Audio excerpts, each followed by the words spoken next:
Hello, listeners. Jordan here. I just want to let you know that you can listen to Nighttime early and ad-free on Amazon Music. Include it with Prime.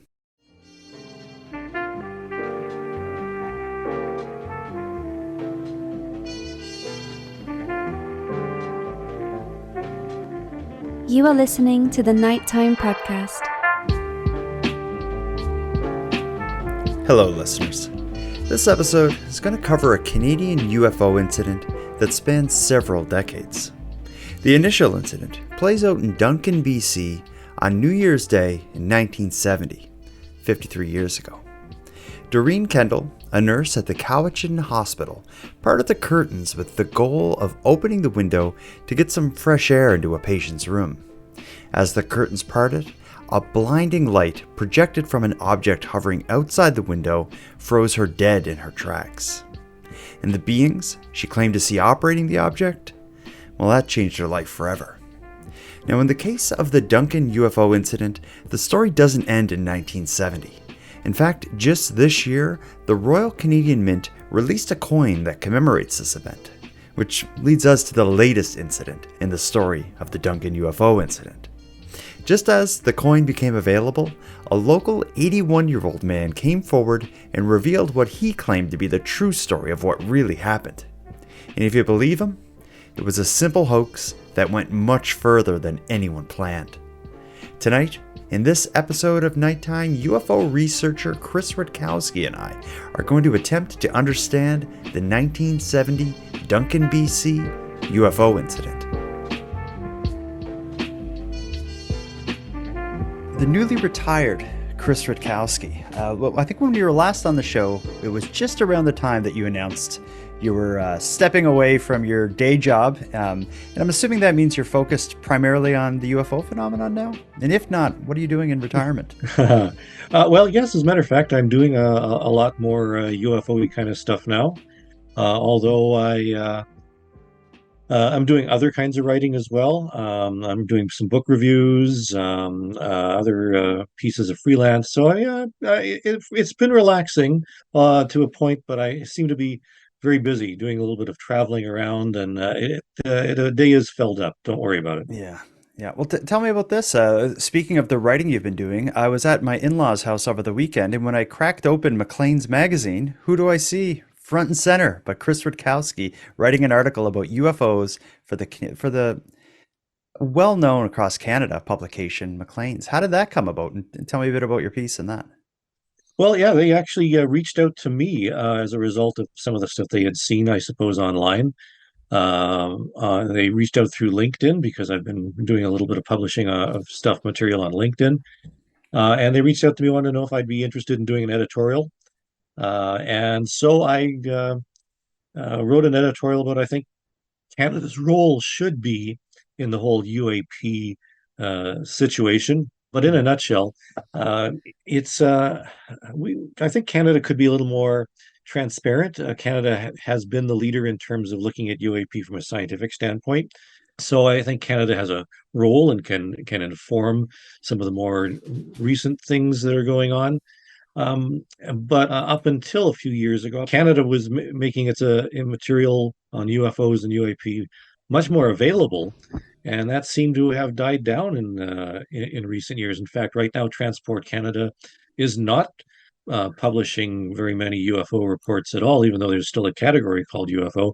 Used to be we'd find maybe a half dozen a month, or half dozen, even a half dozen a week sometimes, in the Transport Canada incident reports from pilots, and those have vanished. So we know that pilots still must be seeing UFOs, but they're going somewhere else. Why this sudden change? I don't know.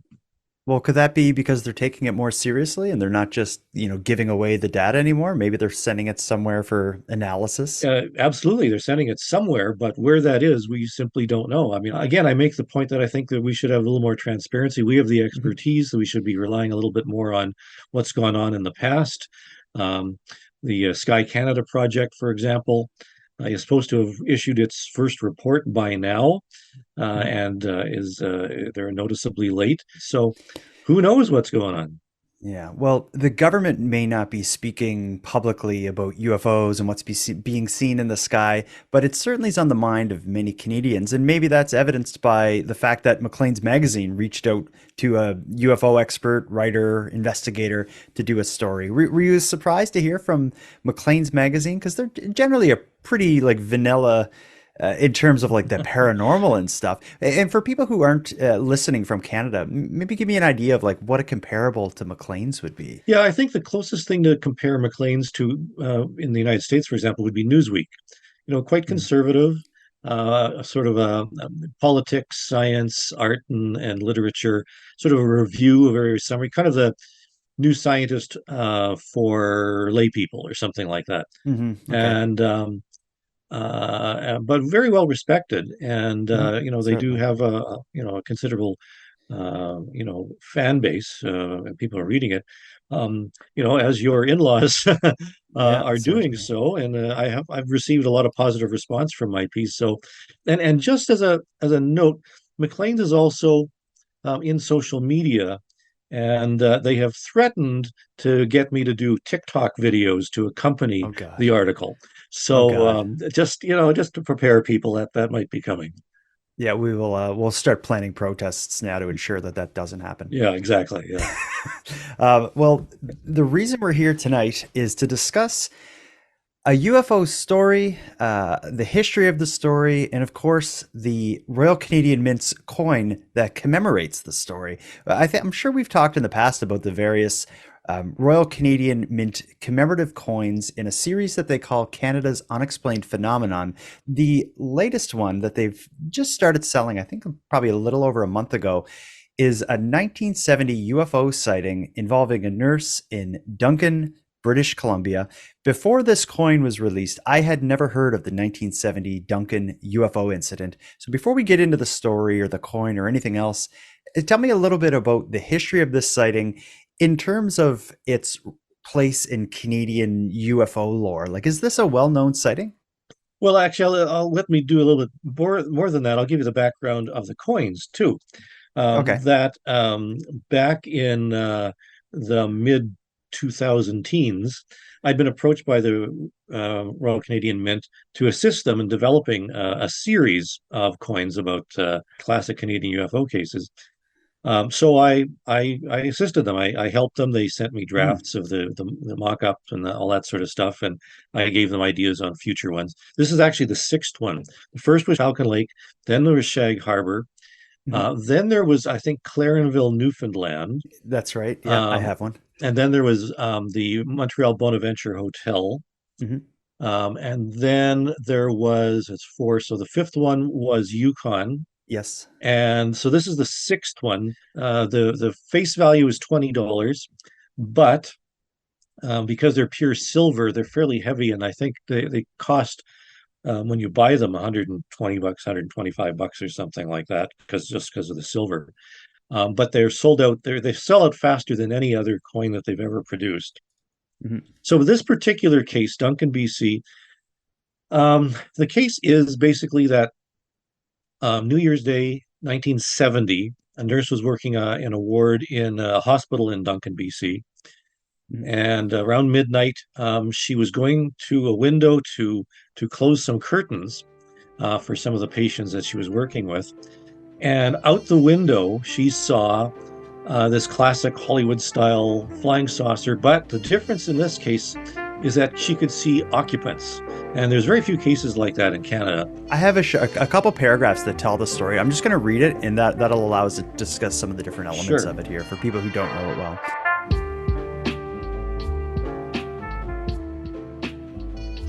We'll start with this as kind of the original story, because as we get talking here, we may hear a few different versions of it. Sure.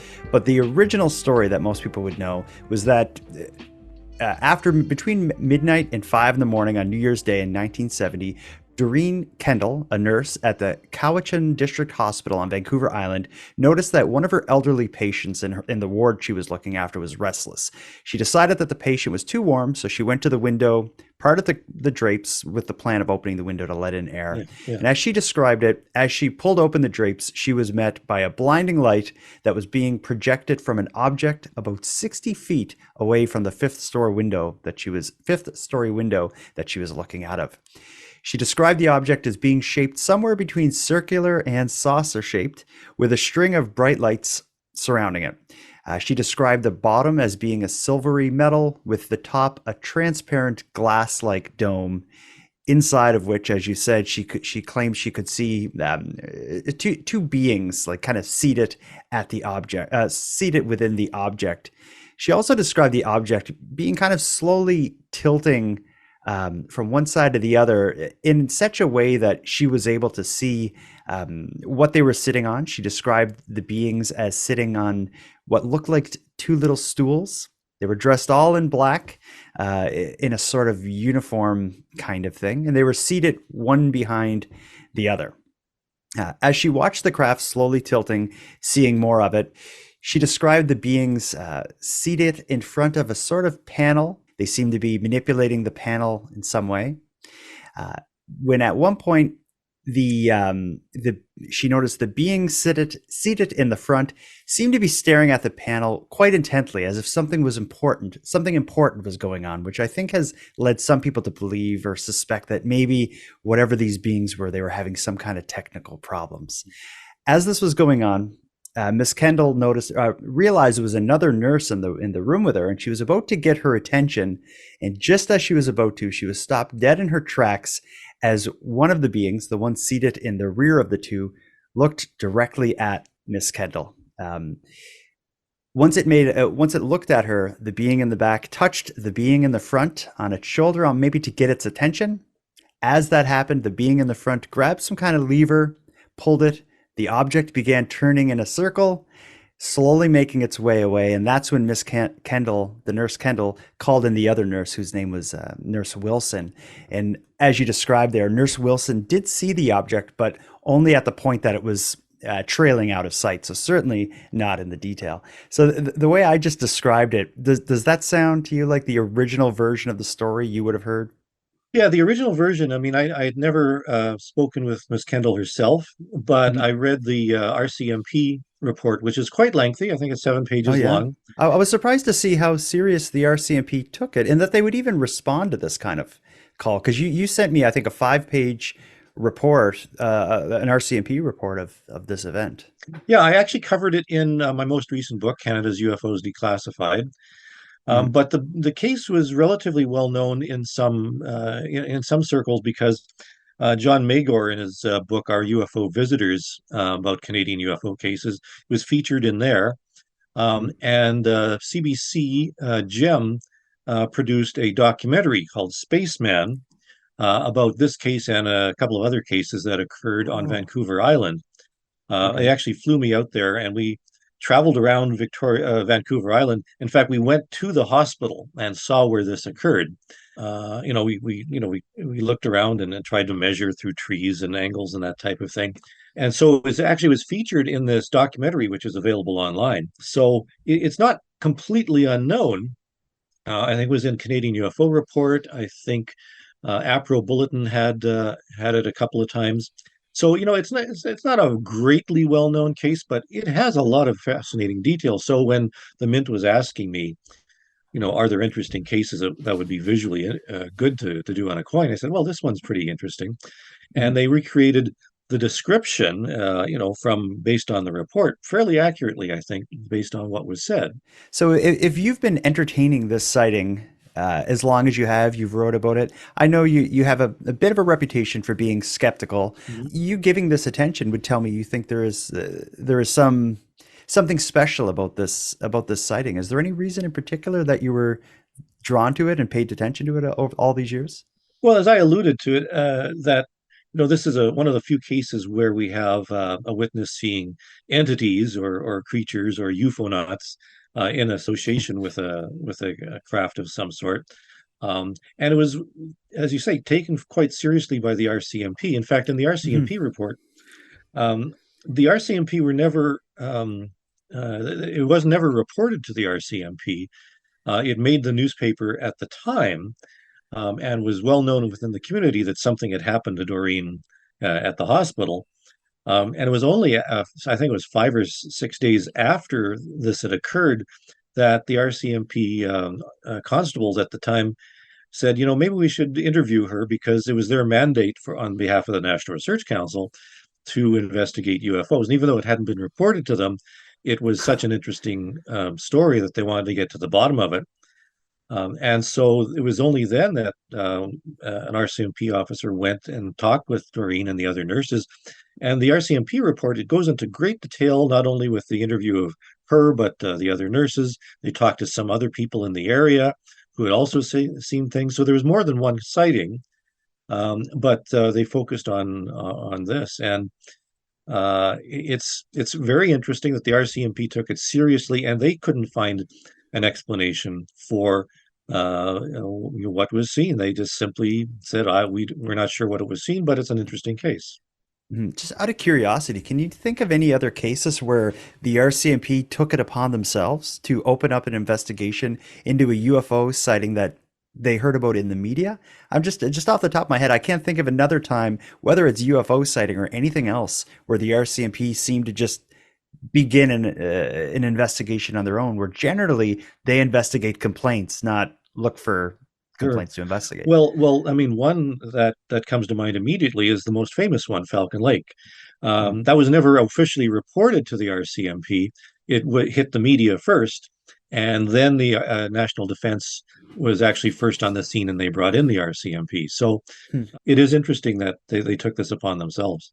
Mhm. Now, you've read the RCMP report, and I guess you have an inside look at their investigation through those report. Other than through that report, other than it showing you that they took this seriously and did try to get to the bottom of it, what avenues of the story did they investigate, and how did they try to figure this out? Because aside from speaking to Doreen Kendall about what she saw and maybe corroborating that with the other witnesses, I don't know what else there would be to do. Like, how did they try to figure this out? Well, the RCMP went to the site. They went to the hospital grounds. They climbed out onto the roof. They actually went back a couple of times and spoke to a number of other witnesses of other objects that had been seen in the area. Um, and they opened up all the possibilities. They wanted to see perhaps there was a plane that was nearby or a helicopter. And curiously enough, at that time in 1970, that was a period when people were hoaxing some UFOs at the time, and other than just claiming all sorts of things, what was in fad at the time, and there are several cases in the United States where this happened. A couple were investigated by the Condon Committee, where you would make a dry cleaner bag balloon, Mm-hmm. and what some of the hoaxers would do is that we don't see them very much, but dry cleaner plastic bags were very, very thin, just enough to cover the suits and dresses from the wind and rain. And you would get balsa wood, strips of balsa wood. Again, you don't see this very much. Make a big cross, and in the center you would put a number of candles, or in some cases a little jar of sterno. Again, you don't hear this much anymore, and light it on fire, holding the bag open a little bit, and eventually it would fill up with hot air, hotter than the outside air, and would slowly begin to rise. Like basically a large, unusual looking Chinese lantern. Exactly. And in terms of dry cleaner bags, that the RCMP had actually considered the possibility. In fact, Doreen herself, in her statement, said, I know the stories about dry cleaner bags, specifically calling them out as dry cleaner bag balloons and saying this was not a dry cleaner bag. This was something a little more substantial. I am not mistaken. Okay. Um, and even the RCMP talked about it later in the report. So it was mentioned a couple of times as a possibility. Mhm. So the RCMP did, they thought, well, would you doubt the veracity of a nurse? What motivation did she have? She wasn't herself looking for attention. This was actually came secondhand to the media. And she, really shied away from talking to media after that point. Um, there didn't seem to be a motivation for a hoax. So a hoax was considered at the time, but eventually was just sort of said, well, we simply don't have any idea what happened. Interesting. So this all happens in the 1970s. The RCMP considers the possibility of it being a hoax, possibly one of these dry cleaner bag things.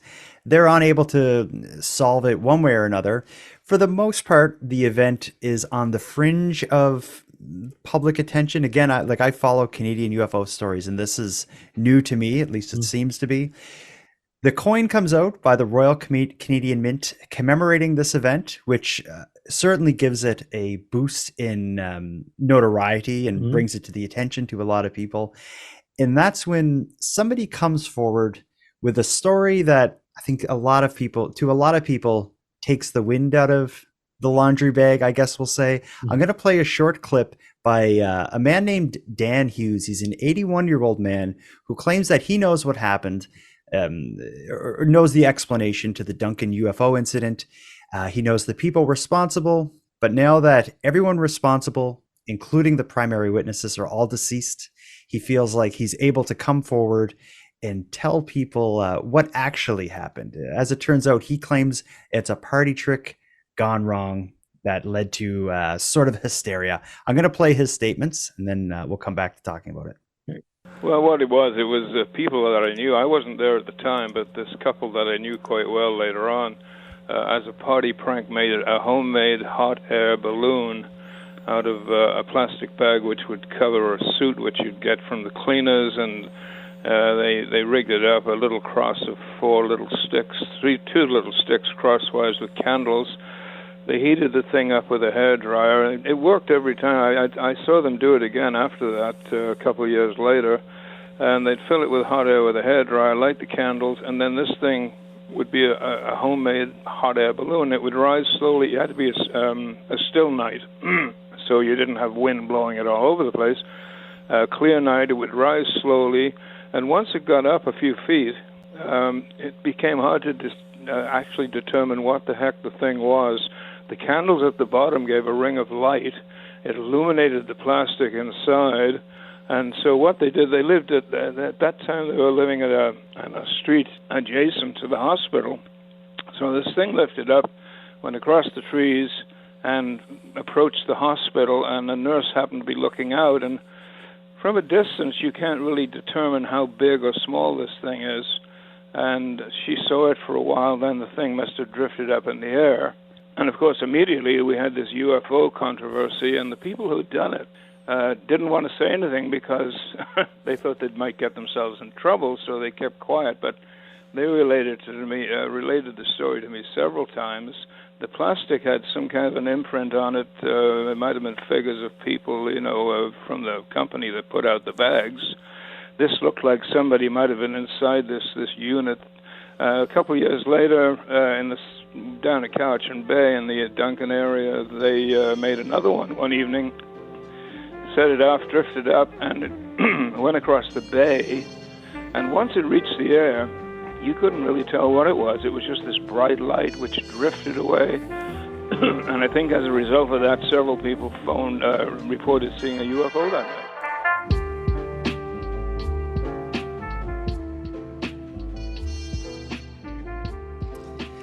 So that, I guess that checks out with the lead that the original RCMP were following, that it could have been one of these laundry bags. Mm-hmm. Is that the clincher for you? Do you think that's what actually happened? Well, I mean, it's a possible explanation. And, we're talking 53 years ago. My first reaction is, why come forward now? And he said, well, they're dead. The people they're dead, and it's in the news again because of the coin. News. And there are a few cases historically in Fortiana where, long held classic stories were found to be hoaxes or have some explanations. The Coddington ferries, Sir Arthur Conan Doyle believed that these little photographs in the 1910s, 15s of ferries were real. Um, there was the classic Loch Ness monster, you know, that's been shown to have been a hoax now as well. And the Bob Gimlin walking Sasquatch. The Mm. family supposedly came forward with that. So a lot of the classics have been shown to have some explanations. Um, you'd have to think of though that yeah, it's possible that if there was a figure of a man or a woman imprinted on the plastic bag, it might have looked like they were. But from my experience sending these things up, you have to be pretty close to it to be able to see something like that. Hmm. And for her to see figures on the plastic bag, the bag must have been literally like 10 feet away from the window of the Yeah. hospital. Now, they did live close to the hospital. That's a possibility, but she did describe things in some detail. Now, that would require her to have a really, really active imagination That's what I'm uh, thinking. Yeah. in order to describe all of this stuff. Um, and one would hope that nurses looking after patients in an ICU would probably not hallucinate like that. Um, it causes some concern. Now, is it possible that she let her mind run away with her? Yeah, it's possible. Because it's hard to disprove that. The explanation that it was a UFO is hard to imagine, but the explanation that it was just a dry cleaner bag, you can imagine it, but that's a stretch of the imagination on Doreen Mhm. Kendall's part as well. So Yeah. was it a dry cleaner bag? I don't know. It's a possibility, but the RCMP did consider it, and at the time they didn't think much of it. Do you know, like, the RCMP considered that it would be a laundry bag. Do you know if that made its way to the public? Like, I'm just wondering what would the chances be that this 81-year-old man, Dan Hughes, would come out with the same explanation in 2023 that the RCMP were considering back in 1970 when investigating this? Like, would he have read in the paper possibly, RCMP believe Well, laundry I mean, bag? there would have been a couple of ways to find out about it because um, the story, as I mentioned, was printed in a couple of books. It was in my recent Hmm. book, and the story also was in this TV documentary on CBC about 5 years ago, 6 years ago, or something like that. And as I mentioned, we actually went to the hospital and we filmed around the hospital and stuff. So that would have brought it into the public mind again. Hmm. And if those the people who had sent it aloft were still alive at that time, they could have said, "Oh yeah, that was us." And Interesting. that's how this guy would have heard about it. So you can't rule it out. I mean, as I mentioned with the Clarenville case, I mean, I think that one probably had an explanation, and it got a coin. That's a Um, good point. Well, I think and that's one of the fascinating things and exciting things about the UFO phenomenon is there are explanations for a lot of them, but it's very hard to conclusively prove one of the explanations to be correct. A lot of times, it's a theory. yeah, and the purpose of the coin was not to say that these are unexplained. The purpose was to talk about UFO reports that captured the Canadian imagination and Good are point. part of our history and culture. Yeah, well, that's kind of leads into my next question, and does this explanation being put forward by this man, does that affect the value of that coin in terms not monetary value, but in terms of commemorating this site, like or this sighting? Like to me, this is just another layer onto the story of the Duncan UFO event. Absolutely, and yeah, I mean, there's always been some people to claim explanations for UFO cases, and that in many situations that actually enhances the story, makes Mhm. people want to see for themselves where this occurred. Yeah, it seems like the only thing that can harm a UFO sighting from capturing the people's attention is just simply ignoring it and not talking about it. So, it's kind of like any news is good news or any advertisement. What is the saying for No news is good. No, um, bad no, there's publicity? no such Wait, thing as bad publicity. That's it. Yeah, that's yeah, it. yeah, Yeah.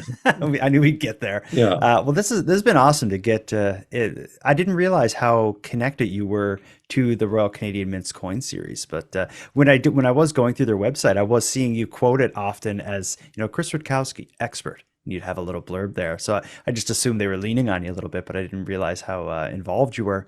But before we wrap this up, something I always do when I have you on the show is I like to air a UFO sighting a listener of Nighttime had sent Good, to good. get your idea of what's going on. This is a sighting from a listener named Barb. She's in Ontario, and she's going to be describing a sighting that she had last month. Listen to this and tell me if you have any idea of what Barb saw. Okay. The UFO that my mother and I saw was soaring through the sky on September 27, 2023 at 6:04 p.m. We first spotted it from the back patio door and then ran to the front door to continue watching it from outside. The perimeter of the aircraft looked like a star or a hexagon, and it was relatively flat but thicker in the center. The surface of the aircraft was shaped like the top of a diamond ring with different angled flat surfaces. It was either dark gray, black, or metallic color. Later, my neighbor agreed that it was dark gray and it looked like a star with the diamond surface. It was climbing in altitude the whole time except for when it weaved and bobbed, tilted, and turned in the sky. I thought it was going fast, but I didn't realize just how fast it was going until I saw an airplane about 5 seconds later coming from the right-hand side of the sky way below the craft, and it started to travel upwards towards where the craft went. I thought maybe they saw it and were attempting to investigate. The airplane seemed to crawl compared to the aircraft that had been streaking through the sky. It wasn't until I saw the airplane come by right underneath it that I realized how high up in the air the aircraft was. It was also then that I realized just how big this craft was. It looked like you could fit 3 jumbo jet airplanes, including the wingspans, in the aircraft. The passenger airplane came about 5 seconds after the craft disappeared. It wasn't a helicopter, an airplane, a jet, or anything I've ever seen before. It moved like something out of a science fiction movie. You could see it as plain as day. The sky was blue and full of white clouds. We were saying, "What is that? Look at that! Look up there!" A lady heard us discussing the UFO and looked up for a second into the sky and decided that it was a party balloon. "I'm sorry, my dear," I said, "but balloons don't climb that high into the atmosphere. They pop before they can get that far. And they float. They don't soar through the air like an aircraft. They don't look like or are shaped like a diamond with straight sides. Balloons are round and don't have straight sides. They're full of air, not made of metal." As I watched it disappear into the clouds, I sat there in amazement and said to my neighbor, "Nazia, did you see that?" "Yes," she replied. "What do you think of it?" "Oh, I've never seen anything like that before." "Neither have I." That's the end. So that for one, she's a great storyteller. Great storyteller, yeah. So first thing I'm thinking of as I hear that is so many of the decisions or ideas she had seemed to be gauging by the distance the object was from her. Yet it seemed like there wasn't really many points where she could see the entire object. So I'm wondering if she did get was able to accurately gauge its size. But you tell me what you think about this. Dry cleaner bag. Well, no, but here's the thing. If Doreen Kendall can imagine creatures and knobs and all that sort of stuff, from a dry cleaner bag, why couldn't what Barb's seen also be a dry cleaner bag? She seemed to have a good view, and it seemed to be metallic, and it seemed to be, I mean, how much does your imagination and your interpretation play into what you're seeing? So I was True. facetious, but saying it was a dry cleaner bag. I'm not sure whether it was a balloon or not. It doesn't sound like a party balloon from the description, but we need a little more information, I suppose. It would have been nice for them to get a video, and how far away was it? It would be nice to know whether it was within 100 feet or several kilometers or something like that. Hard to say, but this was a daytime sighting, 6 o'clock in September. It was still fairly bright out. So it wasn't necessarily a star. Doesn't sound like Starlink. Doesn't sound like, a number of the other possible explanations. I'm not sure what this was. We might have to class it as a unexplained at this point, and see what additional information we might be able to get. And I did send you a text copy of this, so this sighting will be included in the data for the 2023 Canadian UFO survey, or is it the 2024 that you're No, this will be on? 2023, which we've already started working on. Interesting, we're having some challenges now, because certain organizations are reluctant to share their case data. I ran into this when we first started doing this back in the late 80s and early 90s, where some UFO organizations didn't want to share their reports because this was their reports, and it was very hard to get cases from all the various UFO organizations, and that eventually we broke through the wall, and people were quite willing to share the data later on as we began the survey in the later on in the 90s, for example. And there's been a reversal that seems that UFO reports have become more proprietary. There's no central repository for UFO reports other than, Nighttime Podcast and the Canadian UFO Survey, which is where we'd like people to send. But there's been a number of smaller organizations and even some larger ones that have not been sharing data anymore. And it's quite a challenge to get data. In fact, at this point, I'm not convinced we can get all the data that we've been getting over the years from various organizations. So for people who are new to the work you're doing, is you publish, and you and your partners publish an annual report that compiles all the Canadian UFO sightings, and you break them down by different data points, like how many witnesses, what time of day, what month, what direction, or what color was the light, how long did it last, and you publish a report that shows all of that data. And of course, in order for your report to have as much value as it does, you need to receive all the Canadian UFO reports. So if there are some groups that are holding their UFO reports close to their chest, keeping them as proprietary data, that devalues the work that you and your partners do. It devalues to a certain extent, but more importantly, it doesn't allow us even comparisons. I mean, if we've been getting case reports from one particular UFO organization for the past 30 years, and suddenly we're not, we can't say that the number of UFO reports has decreased or increased, or the colors are no longer predominantly red and yellow. Now they're orange and blue or something like that, because we can't do a complete comparison. So the value of those, that we're still doing scientific analyses, and that's what's really going on right now in ufology, is there's a more greater focus on the science and some differentiation of the reports themselves. It's not enough for somebody to say, I saw a UFO last Tuesday at 3:00, and leave it at that. We want to know, well, what did you see? What color was it? How long did you see it? Where were you exactly? We need that kind of data so we can better understand the UFO phenomenon. And if that information isn't forthcoming, then that's a problem. All right. Well, let's wrap it up with that. And before we do, though, anything you're working on that you want to tell us about or tease? Well, I mean, I am continue to work with the Galileo Project on their studies using, or trying to find Canadian UFO hotspots, or hotspots around the world and my expertise is sharing the Canadian UFO hotspot data. There's actually a fellow in New Zealand who's been helping us and helping me by doing heat maps of Canadian UFO reports over the years, and it's interesting to see how the hotspots shift from year to year and from province to province. So I'm working on that. I'm also working on an update on the Canadian UFO survey, and also working on another book about interesting government cases. So there's always something on the go. You don't stop. No. Well, Thank you for joining us again, Chris. I'm sure we'll be back again with you soon, because whenever something weird happens in the skies in Canada, you're the guy I go to. And you keep up the good work. Nighttime Podcast in general is fantastic. I want to thank you for joining Chris Rutkowski and I for this episode. Now, I'm going to wrap things up here, but before I do, I'm going to give some thanks. First, a big thanks to Chris for sharing another evening with me and with you, the listeners of Nighttime. I'd like to thank LJ from the Dystopian Simulation podcast, who provides the intro and outro voiceovers, and Monty Data, who contributes the music for this episode. And then lastly, but most importantly, a massive thank you goes out to each and every one of you listening, as without your interest and your support, this show would be as pointless as it would be impossible. Now, on the topic of support, let me thank the newest subscribers to the premium feed. Patricia, Finn, and Denise, thank you for going premium. And for anyone else who'd like to support the show, you can help out in a variety of ways.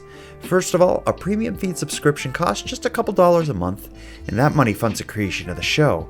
But perhaps more importantly, the premium feed gives you the episodes 2 days early, gives them to you ad-free, and gives you access to a full back catalog of nighttime episodes. If that sounds like something you're interested in, you can go premium right now at patreon.com/nighttimepodcasts. And if you don't want to go premium but still want to support the show, simply share this episode on social media and let all your like-minded friends know what we're doing here. Your help in helping the show grow is greatly appreciated. Now until next time, I hope you all take care of each other, hug your loved ones tight, and let me know if you see anything weird. The Nighttime Podcast is written, hosted, and produced by Jordan Bonaparte.